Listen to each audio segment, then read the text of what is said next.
मुलाकात हुई तो वो यही बात कर रहे थे कि हम जज को जाके कहो कि हमारे साथ जाना है। तो मैंने उनको इस बात का इनकार किया कि मैंने नहीं जाना। तो फिर मैंने उनको कहा कि आप सुलह कर लें।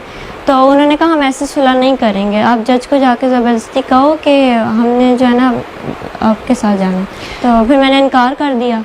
तो फिर मैं वहाँ से चली गई थी, पर इन्होंने फिर जज को जाके झूठ बोला खुद ही। अच्छा, यहाँ पर मैं एक बात कर दूँ, सब लोग सुन रहे हैं कि देखिए पेरेंट्स जो होते हैं ना वो हमेशा अपने बच्चों का अच्छा सोचते हैं। मेरा पहले दिन से कोई ऐसा मकसद नहीं था कि हम खुदा ना खास्ता ज़हीर के वालिदैन को बुरा कहना चाह रहे हैं या दुआ के। वो भी पेरेंट्स हैं और वो भी पेरेंट्स हैं। ज़ाहिरी बात है अगर उनकी बेटी आ गई है वो कंसर्न होंगे, उनको भी इस बात की फ़िक्र होगी कि हमारी बेटी पता नहीं किस हाल में है। मेरा पहले दिन से जो एक तज़ाद था, पहले दिन से जो मुझे प्रॉब्लम थी वो ये थी कि मैं कहती थी कि वो जो गैंग का इल्ज़ाम लगा रहे हैं वो सरासर गलत लगा रहे हैं। और ख़ास तौर पे जो कुछ यूट्यूबर्स ये बात कर रहे थे कि आपको नशा देके या आपको हब्से बेजा में रख के या आपको ब्लैकमेल करके इस तरह की स्टेटमेंट्स दिलवाई जा रही हैं, उनके नाम क्या पैगाम देना चाहती हो? मैं उनको ये कहना चाहूँगी कि पहली बात तो कोई मुझे नशा नहीं दे रहा था और ना कोई इंजेक्शन लगा रहा था, ना ही कोई मुझे ब्लैकमेल कर रहा था। और दुआ, आपकी एज के हवाले से बहुत एक प्रॉब्लम उठा हुआ है क्योंकि आपका वेट बहुत कम है। अभी मैं आपको देख रही हूँ और मैं इस बात को समझती हूँ बीइंग मीडिया पर्सन के, जिस तरह मैं बहुत ज़्यादा स्मार्ट हूँ लेकिन कैमरे पे मैं 10 kg ज़्यादा होंगी, तो इसी तरह से आप जो हैं वो ज़्यादा आने के बजाय ना और थिन दिखाई देती हैं। तो वैसे भी मैं समझ सकती हूँ कि पिछले 2 माह में आप लोग जिस क्राइसिस से गुजरे हो, आपका वेट काफ़ी कम हो गया। बल्कि आपकी मदर का भी वेट मैं देखती हूँ पुराने वीडियोस में और न्यू वीडियोस में टेंशन की वजह से काफ़ी कम होता है। लेकिन लोग ये मानने को हरगिज़ तैयार नहीं है क्योंकि आपके पेरेंट्स ने जो डॉक्यूमेंट्स दिखाए हैं उसके अकॉर्डिंगली आप 14 साल की बनती हैं, जबकि आपकी असल एज जो है वो आपके मेडिकल टेस्ट में आ गई है। ये क्या मतलब वजह क्या है? वो कहते हैं कि पासपोर्ट्स में, ID कार्ड्स में, हर चीज़ में आप 14 साल की हैं। तो अब लोग सुन रहे हैं, आप क्या कहना चाहोगी? पहले तो ये कि उन्होंने जो मेरी एज पासपोर्ट और बेफॉर्म वगैरह में उन्होंने लिखवाई हुई है वो एज कम लिखवाई हुई है। अच्छा, मेरी रियल एज 17 है। और वो लोग जैसे माँ बाप अक्सर करवाते हैं लड़कियों की कि शादी का मसला और जॉब्स का, तो उन्होंने इसी तरह मेरी एज भी कम लिखवाई हुई थी।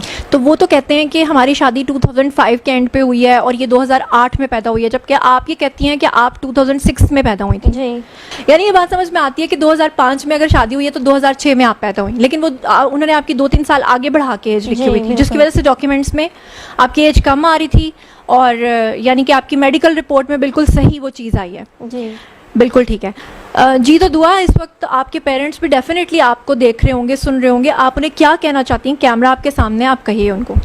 मैं उनसे ये कहना चाहती हूँ कि हमने इस्लाम, आप लोगों की फ्रेंडशिप हुई, लेकिन फर्स्ट टाइम आप लोगों ने एक दूसरे को कब देखा था? मैं जब गई हूँ लाहौर तो फर्स्ट टाइम ही मिली हूँ इनसे। तो आपने सोचा नहीं था कि अगर ज़हीर आगे से पता नहीं किस तरह का निकल आया तो, लेकिन ये मोहब्बत थी? मोहब्बत थी, सच्ची मोहब्बत। सच्ची मोहब्बत वो तो हमें इसलिए नज़र आती है कि एक ऐसी लड़की जो सिंध हाई कोर्ट से लेकर लाहौर। अच्छा हाँ, मैं चाहती हूँ कि आप जो आंसर दें, मेरे कुछ व्यूवर्स ने कहा था कि आप दुपट्टा उतार के दें। उसकी वजह यह है कि लोगों ने एक ये इल्ज़ाम लगाया कि जो सिंध हाई कोर्ट में आपने कपड़ा लपेटा हुआ था एक ब्लैक कलर का, तो लोग कह रहे थे कि आपके कानों के अंदर जो है वो कोई हैंड फ्री लगी हुई है या ब्लूटूथ लगी हुई है जिसके ज़रिए से आपको इंस्ट्रक्ट किया जा रहा है। मैं चाहती हूँ आप दुपट्टा लोगों के सामने ही उतार दो, खुदा न खास्ता बाद में कहीं ये इल्ज़ाम ना लगा दे कि आपको शायद कोई कानों में कोई चीज़ लगी हुई है। तो क्या कहना चाहोगे ऐसे लोगों के बारे में? नहीं, जो लोग आपके बारे में ये कह रहे थे कि आपके कानों में कोई इंस्ट्रक्शंस दी जा रही हैं। ऐसा कुछ भी नहीं है, मैंने सब अपनी मर्ज़ी से कहा था और मेरे कान में कुछ भी कोई एयरपॉड्स वगैरह कुछ भी नहीं लगे हुए थे। दुपट्टा मैंने इसलिए किया था क्योंकि मुझे पसंद है, अब मुझे करना पसंद है, तो मैंने अपनी मर्ज़ी से दुपट्टा निकाब वगैरह किया हुआ था। अच्छा दुआ, मैं आपसे एक और चीज़ पूछना चाहती हूँ कि आपके पेरेंट्स ने अभी रिसेंटली अपना एक स्टेटमेंट दिया है जिसे लेकर सब यूट्यूबर्स चल रहे हैं। वो ये कह रहे हैं कि जब आखिर में पूछा गया आपसे कि आप अपने पेरेंट्स को मिलना चाहती हैं, आपने जज साहब से कहा मैं नहीं मिलना चाहती, लेकिन जज साहब ने आपसे रिक्वेस्ट किया कि आप मिल लो।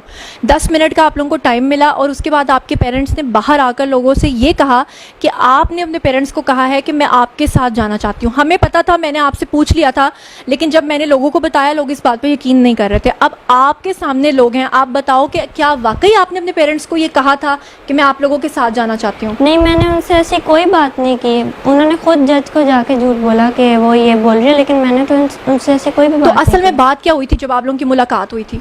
मुलाकात हुई तो वो यही बात कर रहे थे कि हम जज को जाके बुशरा से सिस्टर, ये ऐसी वीडियोस की तो हमें पहले ही तवक्को थी। बच्ची उनके कब्ज़े के अंदर है, हमारा पॉइंट ऑफ व्यू पहले दिन से यही था। उनके जब तक अंडर प्रेशर रहेगी वो ऐसे ही बयान देती रहेगी, जो वो उसे स्क्रिप्टेड बयान बोलने को बोलेंगे ज़बरदस्ती वो बोलती रहेगी।